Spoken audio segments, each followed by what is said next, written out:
ಶ್ರೀ ಗುರುಭ್ಯೋ ನಮಃ. ಹರಿ ಓಂ.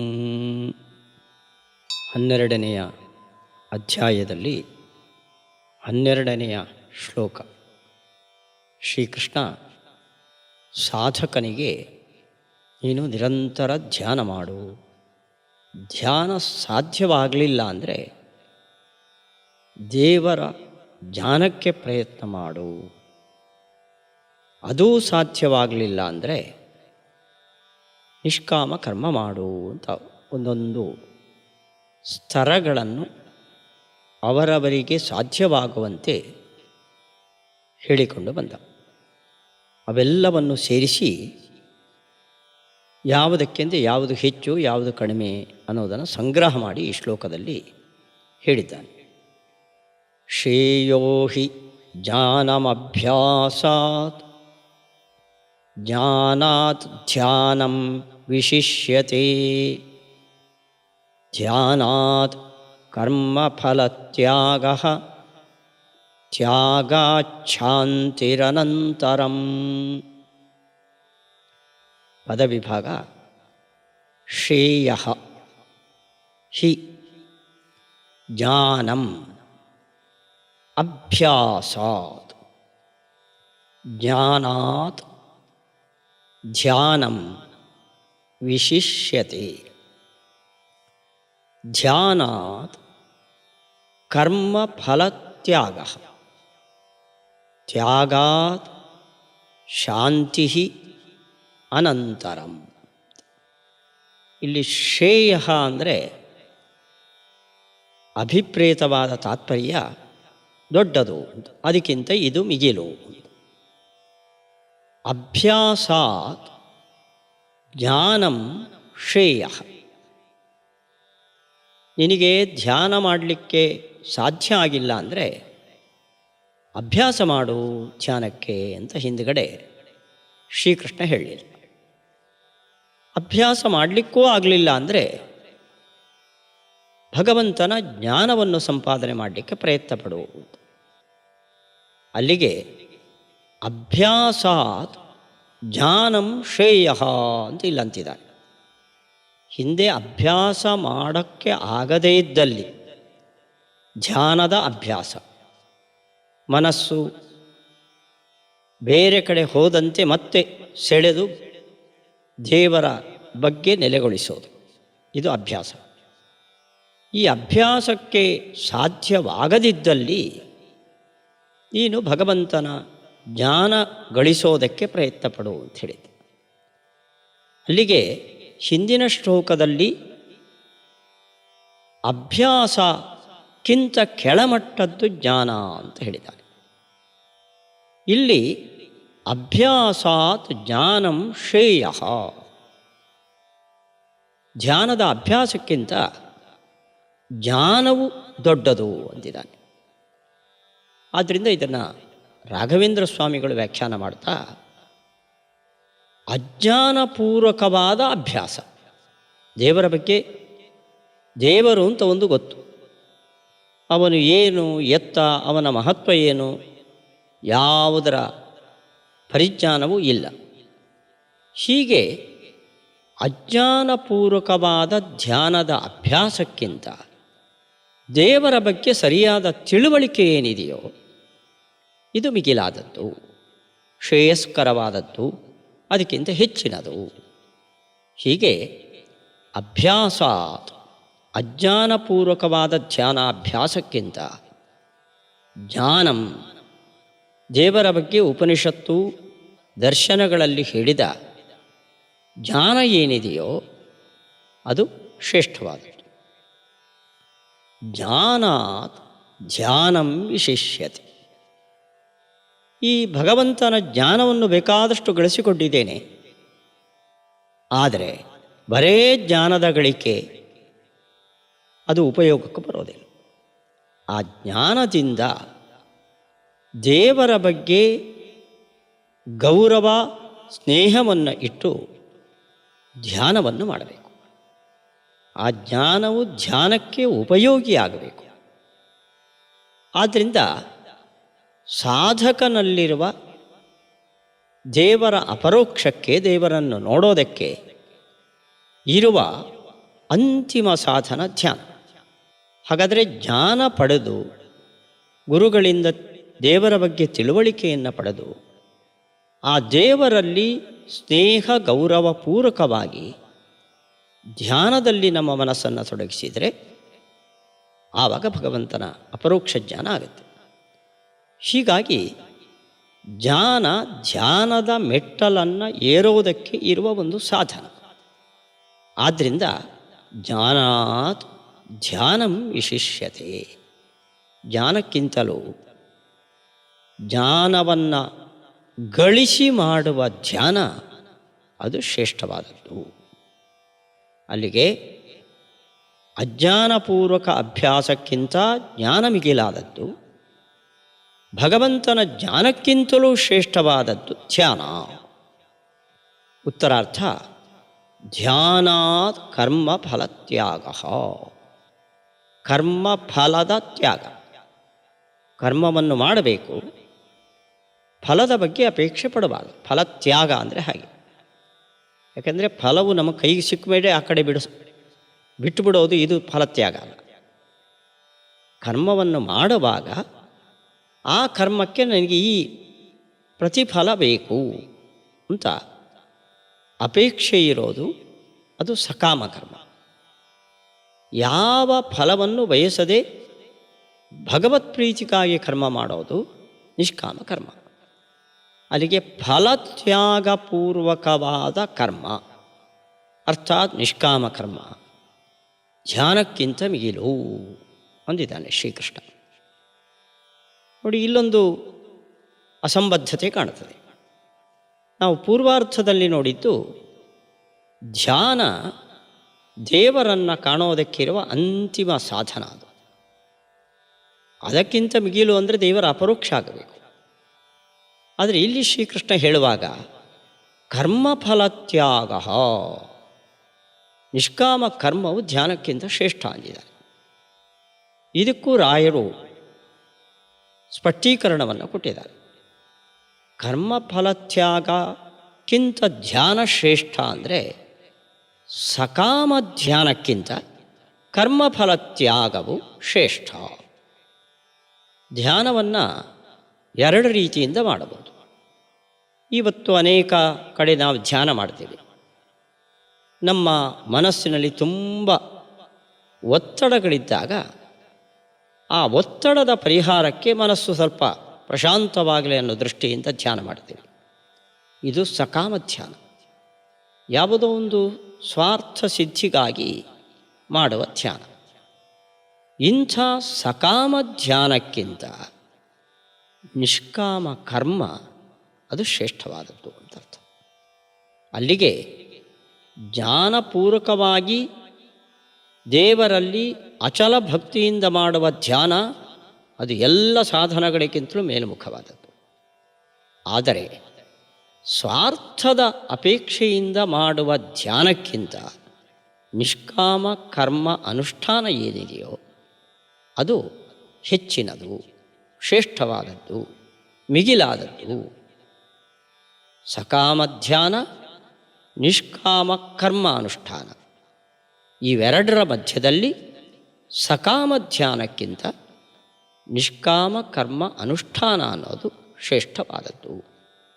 ಏಕೆಂದರೆ ನಿಷ್ಕಾಮ ಕರ್ಮ ಅನುಷ್ಠಾನದಿಂದ ಮನಸ್ಸಿನಲ್ಲಿರುವ ರಾಗದ್ವೇಷಾದಿಗಳೆಲ್ಲ ಪರಿಹಾರ ಆಗಿ ಮನಸ್ಸು ಪರಿಶುದ್ಧವಾಗಿ ಧ್ಯಾನಕ್ಕೆ ಸಾಧನವಾಗ್ತದೆ.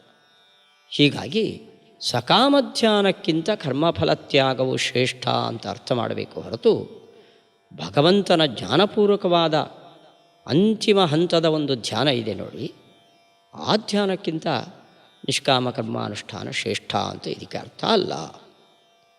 ತ್ಯಾಗ ನಿಷ್ಕಾಮ ಕರ್ಮ ಅನುಷ್ಠಾನ ಪೂರ್ವಕವಾದ ಧ್ಯಾನದಿಂದ ಅಂತ ಅರ್ಥ. ತ್ಯಾಗ ಅಂದರೆ ಹಿಂದೆ ಬಂದಿರುವ ಬರೇ ಕರ್ಮಫಲ ತ್ಯಾಗ ಅಲ್ಲ, ಕರ್ಮಫಲ ತ್ಯಾಗದಿಂದ ಮನಸ್ಸನ್ನು ಶುದ್ಧೀಕರಿಸಿಕೊಂಡು ಮಾಡುವ ಧ್ಯಾನಕ್ಕಿಂತ ಶಾಂತಿ ಅಂದರೆ ಮೋಕ್ಷ ಅದು ಅನಂತರಂ ಉತ್ತಮವಾದದ್ದು.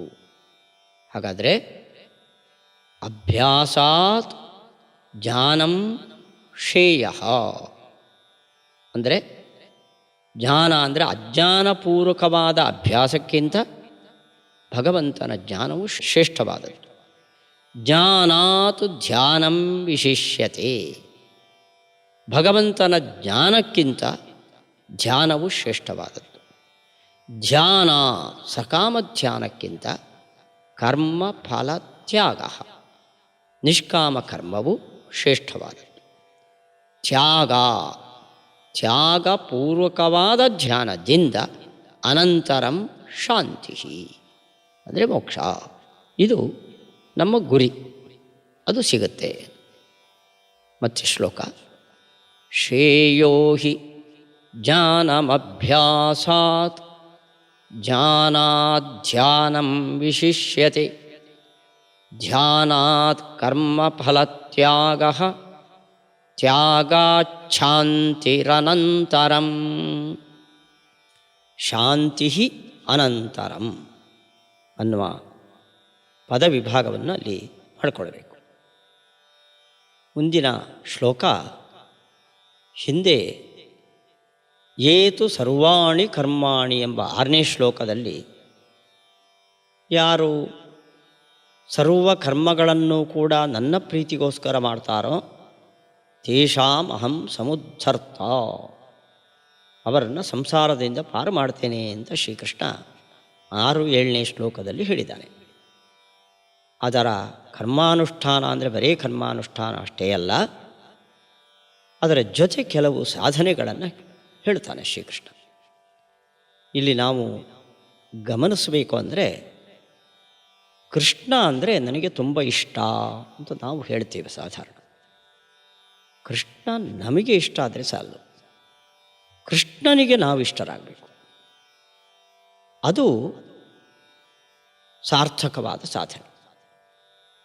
ದೇವರು ನಮಗೆ ಇಷ್ಟ ಆಗೋದರ ಜೊತೆ ದೇವರಿಗೆ ನಾವು ಇಷ್ಟ ಆದರೆ ಅದು ನಮ್ಮ ಸಾಧನೆಯ ಸಾರ್ಥಕತೆ. ಕೃಷ್ಣ ಇಲ್ಲಿ ಸ್ಪಷ್ಟ ಹೇಳಿದ್ದಾನೆ, ನನಗೆ ಯಾರನ್ನು ಕಂಡ್ರೆ ಇಷ್ಟ ಅಂತ. ಅಲ್ಲಿಗೆ ದೇವರ ಪ್ರೀತಿಗೆ, ದೇವರ ದೃಷ್ಟಿಗೆ ನಾವು ಪಾತ್ರರಾಗಬೇಕಾದ್ರೆ ದೇವರು ನಮ್ಮಲ್ಲಿ ಯಾವ ಗುಣಗಳನ್ನು, ಯಾವ ಭಾವವನ್ನು ಅಪೇಕ್ಷೆ ಪಡ್ತಾನೋ ಆ ಸಂಪತ್ತುಗಳನ್ನು, ಅಂಥ ಸದ್ಗುಣಗಳನ್ನು ನಾವು ತುಂಬಿಕೊಂಡ್ರೆ ದೇವರು ಬಯಸುವ ಸಂಪತ್ತದು. ಅದು ನಮ್ಮಲ್ಲಿದ್ದರೆ ನಾವು ದೇವರಿಗೆ, ಕೃಷ್ಣನಿಗೆ ಪ್ರಿಯರಾಗ್ತೀವಿ. 3-4 ಶ್ಲೋಕಗಳಿಂದ ನನಗೆ ಯಾರನ್ನು ಕಂಡ್ರೆ ಇಷ್ಟ ಅಂತ ಶ್ರೀಕೃಷ್ಣ ಹೇಳ್ತಾನೆ. ಅದರಲ್ಲಿ ಮೊದಲನೇ ಶ್ಲೋಕ ಇದು: ಅದ್ವೇಷ್ಟ ಸರ್ವಭೂತಾನಾಂ ಮೈತ್ರಃ ಕರುಣ ಏವ ಚ ನಿರ್ಮಮಃ ನಿರಹಂಕಾರಃ ಸಮದುಃಖ ಸುಖಕ್ಷಮೀ. ಪದವಿಭಾಗ ಅದ್ವೇಷ್ಟ ಸರ್ವಭೂತಾನಾಂ ಮೈತ್ರಃ ಕರುಣಃ ಏವ ಚ ನಿರ್ಮಮಃ ನಿರಹಂಕಾರಃ ಸಮ ದುಃಖ ಸುಖಃ ಕ್ಷಮೀ. ಒಳ್ಳೆಯ ಗುಣಗಳು, ಮೌಲ್ಯಗಳು ಇದೆ. ಸರ್ವಭೂತಾನಾಂ ಅದ್ವೇಷ್ಟ, ಯಾರು ನನಗೆ ಪ್ರಿಯರು ಅಂತ ಹೇಳ್ತಾ ಶ್ರೀಕೃಷ್ಣ ಮೊದಲು ಹೇಳುವ ಮಾತು, ಯಾರು ತನಗಿಂತ ಬೇರೆಯಾದ ಎಲ್ಲ ಪ್ರಾಣಿಗಳಲ್ಲಿ, ಮನುಷ್ಯರು, ಪ್ರಾಣ ಇರುವ ಚೇತನ ವರ್ಗದಲ್ಲಿ ಇವರಲ್ಲೆಲ್ಲ ಅದ್ವೇಷ್ಟ, ದ್ವೇಷ ಇಲ್ಲದೇ ಇರುವವನು. ದ್ವೇಷ್ಟ ಅಂದರೆ ದ್ವೇಷ ಮಾಡುವವ, ಅದ್ವೇಷ್ಟ ಅಂದರೆ ದ್ವೇಷ ಮಾಡದೇ ಇರುವವನು. ಅಲ್ಲಿಗೆ ನನಗೆ ಪ್ರಿಯರಾಗಬೇಕಾದರೆ ನೀವು ಯಾರನ್ನು ದ್ವೇಷ ಮಾಡಬಾರ್ದು. ಎಲ್ಲ ನನ್ನ ಸೃಷ್ಟಿ, ನನ್ನ ಸೃಷ್ಟಿಯನ್ನು ದ್ವೇಷ ಮಾಡಿ ನನ್ನನ್ನು ಪ್ರೀತಿ ಮಾಡಿದರೆ ನನಗೆ ಅವರನ್ನು ಕಂಡ್ರೆ ಇಷ್ಟ ಆಗಲ್ಲ. ಆದ್ದರಿಂದ ನಾನು ನಿಮಗೆ ಪ್ರಿಯನಾಗಬೇಕಾದರೆ ಅಥವಾ ನನಗೆ ನೀವು ಪ್ರಿಯರಾಗಬೇಕಾದರೆ ನಾನು ಸೃಷ್ಟಿ ಮಾಡಿದ ಈ ಚೇತನ ವರ್ಗದಲ್ಲಿ ದ್ವೇಷ ಮಾಡಬೇಡಿ. ಸರ್ವಭೂತಾನಾಂ ಅದ್ವೇಷ್ಟ. ಎರಡನೇದು, ದ್ವೇಷ ಮಾಡಲ್ಲ, ನನ್ನ ಪಾಡಿಗೆ ನಾನು ಇಡ್ತೇನೆ ಅಲ್ಲ, ಅದು ನನಗಿಷ್ಟ ಆಗಲ್ಲ. ಸರ್ವಭೂತಾನಾಂ ಮೈತ್ರ. ಮೈತ್ರ ಅಂದರೆ ಮೈತ್ರಿಯನ್ನು ಹೊಂದಿದವ. ಮೈತ್ರಿ ಅನ್ನೋದು ಕನ್ನಡದ ಶಬ್ದ, ಆದರೆ ನಮಗೆ ತಿಳಿಯುವಂತೆ ಇದನ್ನು ಸ್ವಲ್ಪ ಸರಳಗೊಳಿಸಬೇಕು ಅಂದರೆ ಸ್ನೇಹ, ಮಿತ್ರ ಅಂತ ಹೇಳ್ತೇವೆ ನೋಡಿ. ಆ ಮಿತ್ರನಲ್ಲಿರುವ ಭಾವಕ್ಕೆ ಮೈತ್ರ ಅಂತ ಕರಿತೇವೆ.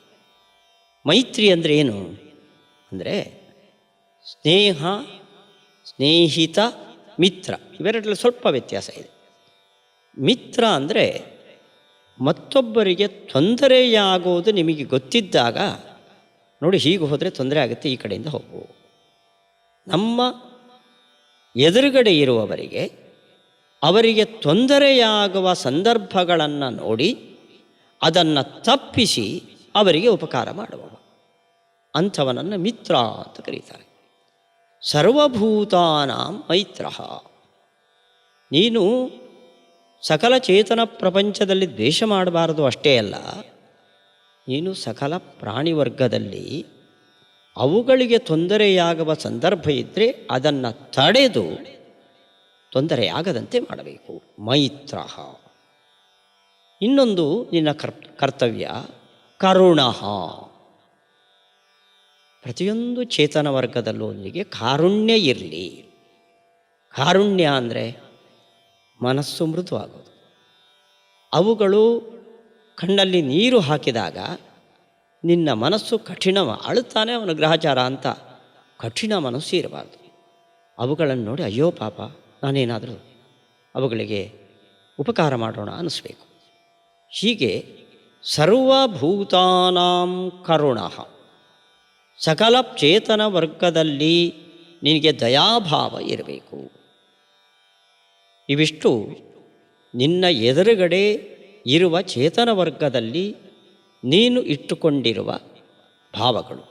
ಇದು ಇಟ್ಟುಕೊಂಡ್ರೆ ನನಗೆ ಅಂಥವನು ಪ್ರಿಯನಾಗ್ತಾನೆ. ಇನ್ನು ನಿನ್ನ ವೈಯಕ್ತಿಕವಾಗಿ ನಿರ್ಮಮಃ. ನಿರ್ಮಮಃ ಅಂದರೆ ಮಮತೆಯನ್ನು ಇಟ್ಕೋಬೇಡ. ನನ್ನ ಮನೆ, ನನ್ನ ಮಕ್ಕಳು, ನನ್ನ ಪರಿವಾರ ಯಾವುದರಲ್ಲೂ ಕೂಡ ತುಂಬ ಆಳವಾದ ಒಂದು ಮಮತೆ ಬಿಟ್ಟುಬಿಡು. ಅದು ನಿನ್ನನ್ನು ದುಃಖಕ್ಕೀಡು ಮಾಡ್ತದೆ. ಹೀಗಾಗಿ ನಿರ್ಮಮಃ, ಮಮತೆಯನ್ನು ಬಿಟ್ಟವನು. ಅಹಂಕಾರ. ಸಾಧಾರಣ ನಮ್ಮಲ್ಲಿರುವ ಒಂದು ದುರ್ಗುಣ ಇದು. ಅಹಂಕಾರ, ಮಮತೆ ಇವೆರಡರಲ್ಲಿ ವ್ಯತ್ಯಾಸ ಇದೆ. ಅಹಂಕಾರ ಅಂದರೆ ನಾನು ಏನಾಗಿದ್ದೇನೋ ಅಷ್ಟನ್ನು ಮಾತ್ರ ತಿಳ್ಕೊಳ್ಳೋದು, ಅದು ಸಹಜ ಭಾವ. ಅಹಂಕಾರ ಅಂದರೆ ನಾನು ಏನೋ ಅದನ್ನು ಮೀರಿ ನನ್ನನ್ನು ನಾನು ತಿಳ್ಕೊಳ್ಳೋದು. ನಾನು ಒಂದು 4-5 ಜನ ನಮ್ಮ ಬಂಧುವರ್ಗಕ್ಕೆ ಅಭಿಮಾನ ಪಾತ್ರನಾದರೆ ನನ್ನನ್ನು ಕಂಡ್ರೆ ಎಲ್ರಿಗೂ ಖುಷಿ ಅಂತ ನಮ್ಮಲ್ಲಿ ಇಲ್ಲದ ಮಹತ್ವಗಳನ್ನು ನಾವು ತಿಳ್ಕೊಂಡು ಬೀಗೋದಿದೆಯಲ್ಲ, ಇದು ಅಹಂಕಾರ. ನಮ್ಮಲ್ಲಿ ಇರೋದನ್ನು ನಾವು ತಿಳ್ಕೊಳ್ಳೋದು ಅಹಂಕಾರ ಅಲ್ಲ. ನಮ್ಮಲ್ಲಿ ಇಲ್ಲದ ಗುಣಧರ್ಮಗಳನ್ನು ನಾವು ತಿಳ್ಕೊಂಡು ನಮ್ಮ ಒಂದು ವರ್ತನೆ ಇದೆ ನೋಡಿ, ಅದನ್ನು ಅಹಂಕಾರ ಅಂತ ಹೇಳ್ತಾರೆ ಕೃಷ್ಣ. ಈ ಅಹಂಕಾರ ಇರಬಾರ್ದು ನನಗೆ ಪ್ರಿಯನಾಗಬೇಕಾದ್ರೆ. ನೀನು ಮಮತೆಯನ್ನು ಬಿಡು, ಈ ಅಹಂಭಾವವನ್ನು ಬಿಡು. ಇನ್ನೊಂದು ತುಂಬ ಮುಖ್ಯವಾದದ್ದು, ಅದು ಸಾಮಾನ್ಯ ಜನರಿಗೆ ಆಗುವಂಥದ್ದಲ್ಲ. ಸಮ ಸುಖ ದುಃಖ. ಸುಖ ದುಃಖದಲ್ಲಿ ಸಮನಾಗಿರು. ದುಃಖ ಬಂತು ಅಂತ ತುಂಬ ನೊಂದುಕೊಳ್ಳೋದು, ಕುಸಿತಕ್ಕೆ ಒಳಗಾಗೋದು. ಸುಖ ಬಂತು ಅಂತ ಅತಿರೇಕವಾದ ಮನಸ್ಸನ್ನು ಇಟ್ಟುಕೊಂಡು ಕುಣಿದಾಡೋದು. ಹೀಗೆ ಮಾಡಬೇಡ್ರಿ. ದುಃಖ ಹೇಗೆ ನಿನಗೆ ಬೇಡವೋ ವೈಷಯಿಕ ಸುಖನೂ ಕೂಡ ಉಪದ್ರ ಕೊಡೋಕ್ಕೆ ಬರೋದು ಅದು. ಆದ್ದರಿಂದ ಸುಖ ದುಃಖಗಳಲ್ಲಿ ಸಮಭಾವವನ್ನು ತಾಳಿದವ ಸಮದುಃಖ ಸುಖ. ನಮ್ಮಲ್ಲಿ ಏನು ಭಾವನೆ ಇರ್ತದೆ ಅಂದರೆ ದುಃಖ ಬೇಡ ಸುಖ ಬೇಕು ಅಂತಿರ್ತದೆ. ದುಃಖ ಹೇಗೆ ಬೇಡವೋ ನಿನಗೆ, ವಿಷಯ ಪದಾರ್ಥಗಳ ಸೇವನೆಯಿಂದ ಬರುವ ಸುಖವೂ ಅಷ್ಟಕ್ಕಷ್ಟೇ, ಅದು ಶಾಶ್ವತವಾದದ್ದಲ್ಲ ಅನ್ನೋ ಭಾವವನ್ನು ಯಾರು ಹೊಂದಿರ್ತಾನೋ ಅವನು ದುಃಖ ಸುಖ. ದುಃಖಂ ಯಥಾ ತ್ಯಾಜ್ಯಂ ತಥಾ ವೈಷಯಿಕಂ ಸುಖಮಪಿ. ದುಃಖವು ನನಗೆ ಹೇಗೆ ಬೇಡವೋ ವೈಷಯಿಕ ಸುಖದ ಅಗತ್ಯನೂ ನನಗಿಲ್ಲ ಅನ್ನೋ ಭಾವನೆಯನ್ನು ಯಾರು ಮಾಡಿಕೊಳ್ತಾನೋ ಅವನು ಸಮದುಃಖ ಸುಖ. ಇಂಥವನು ಯಾರಿರ್ತಾನೋ ಅವನು ನನಗೆ ಪ್ರಿಯ. ಕ್ಷಮಿ, ತುಂಬ ಮುಖ್ಯವಾದ ಒಂದು ಗುಣ ಇದು. ಕ್ಷಮೆ ಅನ್ನೋದು, ಕ್ಷಮೆ ಅಂದರೆ ಸಹಿಸಿಕೊಳ್ಳೋದು ಅಂತ ಅರ್ಥ. ನಾವು ಸಾಧಾರಣ ಒಂದು ಸ್ವಾಭಿಮಾನವನ್ನು ಹೊಂದಿದ್ದರೆ ಮತ್ತೊಬ್ಬರಿಂದ ಅದಕ್ಕೆ ಸ್ವಲ್ಪ ಆಘಾತವಾದರೂ ಸಾಕು, ಶಾಪವೇ ಶಾಪ, ಅವನಿಗೆ ಯಾವತ್ತೂ ತೊಂದರೆ ಆಗುತ್ತೆ ಅಂತ ಕಾಯ್ತಾ ಇರ್ತೀವಿ ನಾವು. ಇದನ್ನು ಅಸಹನೆ ಅಂತ ಕರಿತೀವಿ. ಕ್ಷಮಿ ಅಂದರೆ ಮತ್ತೊಬ್ಬರಿಂದ ನಿಮಗೆ ತೊಂದರೆಯಾದರೂ ಅಪಕಾರವಾದರೂ ಕೂಡ ಪಾಪ ಅವನ ಕರ್ಮಕ್ಕೆ ಅನುಗುಣವಾಗಿ ಮಾಡಿಕೊಂಡಿದ್ದೇನೆ, ದೇವರು ನೋಡ್ಕೋತಾನೆ ಅಂತ ನೀವು ಅದಕ್ಕೆ ಅಪಕಾರಕ್ಕೆ ಪ್ರತ್ಯಪಕಾರವನ್ನು ಮಾಡದೆ ಕ್ಷಮಿಸೋದೇನಿದೆಯಲ್ಲ ಇವನನ್ನು ಕ್ಷಮಿ ಅಂತ ಕರೀತಾರೆ. ಕ್ಷಮಾಗುಣವುಳ್ಳವನು. ಯಾರಿಗೆ ಸಹನೆ ಇದೆಯೋ ಅಂಥವನು ನನಗೆ ತುಂಬ ಪ್ರಿಯ. ಹೀಗೆ ಇಲ್ಲಿ 4 ಗುಣಗಳನ್ನು ಶ್ರೀಕೃಷ್ಣ ಹೇಳಿ ಇಂಥವನು ನನಗೆ ಪ್ರಿಯನಾಗ್ತಾನೆ. ಅಲ್ಲಿಗೆ ದೇವರ ಪ್ರೀತಿಗೆ ನಾವು ಪಾತ್ರರಾಗಬೇಕಾದ್ರೆ ದೇವರು ನಮ್ಮಿಂದ ಏನು ನಿರೀಕ್ಷೆ ಮಾಡ್ತಾನೆ ಆ ಗುಣಗಳನ್ನು ತುಂಬಿಕೊಳ್ಳೋದಕ್ಕೆ ಪ್ರಯತ್ನ ಮಾಡಬೇಕು ಹೊರತು ಕಣ್ಣು ಮುಚ್ಚಿ ನಿರಂತರ ಧ್ಯಾನ ಮಾಡಿ ದುರ್ಗುಣಗಳನ್ನು ಮನಸ್ಸಲ್ಲಿ ತುಂಬಿಕೊಂಡ್ರೆ ದೇವರ ಹತ್ರ ಬರೋದಿಲ್ಲ. ಅವನಿಗೆ ಬೇಡದ್ದನ್ನೆಲ್ಲ ಆ ಕಡೆ ಸರಿಸಿ ಬೇಕಾದ್ದನ್ನು ನಮ್ಮಲ್ಲಿ ತಿಳಿಸಿಕೊಂಡ್ರೆ ಇವೆಲ್ಲ ಈ ಗುಣಗಳು ನನಗೆ ಬೇಕಾದ್ದು ಅಂತಾನೆ.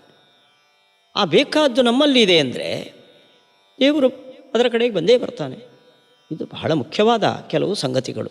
ಈ ಅಧ್ಯಾಯದ ಕೊನೆಯವರೆಗೆ ಇಂತಹ ಕೆಲವು ಮೌಲ್ಯಗಳನ್ನು ಶ್ರೀಕೃಷ್ಣ ಇಲ್ಲಿ ಹೇಳಿದ್ದಾನೆ. ಮತ್ತೊಮ್ಮೆ ಶ್ಲೋಕ.